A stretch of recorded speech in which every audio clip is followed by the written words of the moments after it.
सादर परम पूज्य बोध सत्य बाबा साहब डॉक्टर भीमराव अंबेडकर जी के चरणों में श्रद्धा सुमन अर्पित करते हुए आज वाम सेठ DS4 और बहुजन समाज पार्टी के संस्थापक हम लोगों के मसीहा माननीय कांसीराम साहब के 91वें जयंती के अवसर पर उपस्थित आजाद समाज पार्टी के प्रदेश सचिव बड़े भाई विनय सागर जी,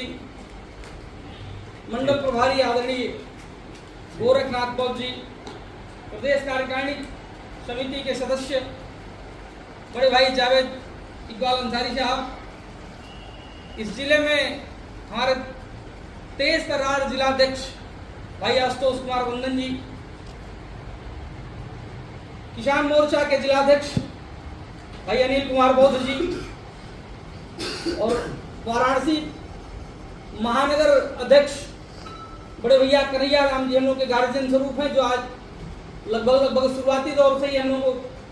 मार्गदर्शन देते चले आ रहे हैं। वाराणसी में पहली बार जब भाई चंद्रशेखर आजाद जी का आगमन हुआ था तो आपने अपने आवास पर हम लोग का एक शुभारंभ कराया था पार्टी का,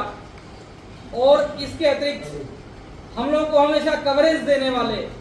नीलम एक्सप्रेस के संपादक हमारे अनुज प्रहलाद बौद्ध जी और तमाम साथी ऐसे हैं, बड़े भाई दिनेश कुमार बौद्ध जी, सभी साथियों का हार्दिक अभिनंदन वंदन करते हुए अपनी बात को आरंभ करूं। साथियों,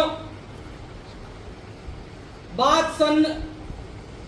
1972 की है,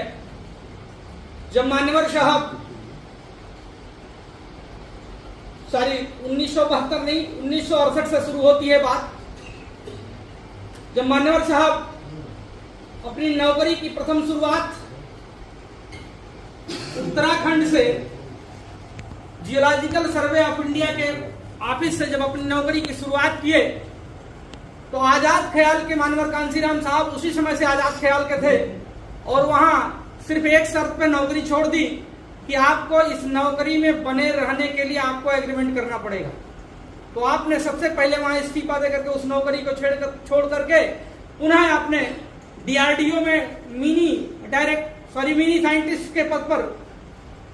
मुंबई में आपने ज्वाइन किया। उस दौरान बाबा साहब और महात्मा ज्योतिबा फुले का जो आंदोलन था, लगभग 120 वर्षों के बाद आंदोलन जब आगे नहीं बढ़ पा रहा था तो हमारे तमाम जागरूक साथी जो चाहते थे बाबा साहब की जयंती मनाई जाए, उस जयंती को मनाने के लिए अब आप समझ लीजिए वो दौर था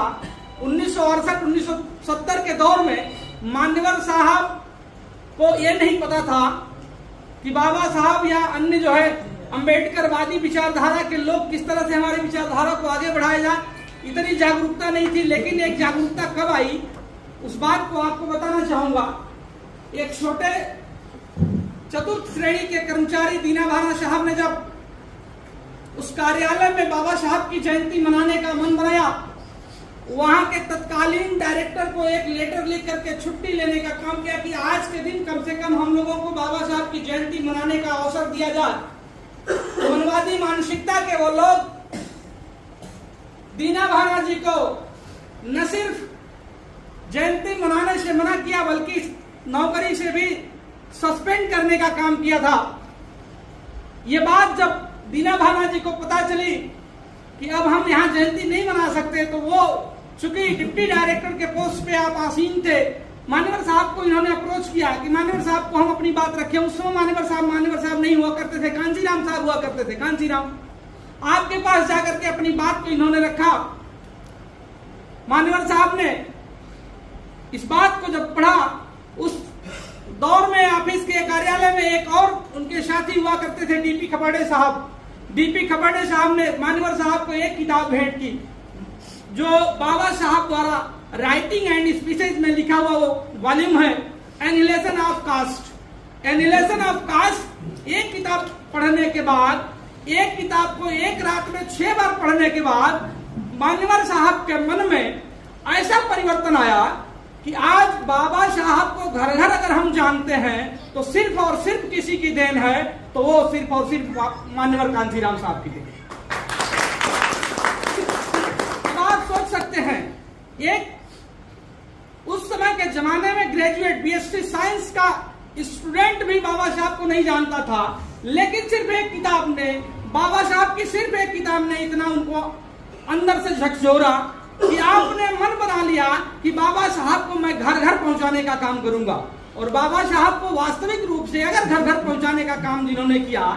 वो मान्यवर साहब, आज हमारी आपकी जिम्मेदारी है कि बहुत सारे, हालांकि बहुत कोई गांव छूता नहीं है, लेकिन ये भी सच्चाई है कि मान्यवर साहब की जयंती को हम, जहां हमको गांव गांव मनाना चाहिए, हमारे पहले के जो भी पूर्वज रहे हैं, हमसे पहले जो भी राजनीति करते रहे हों लोग,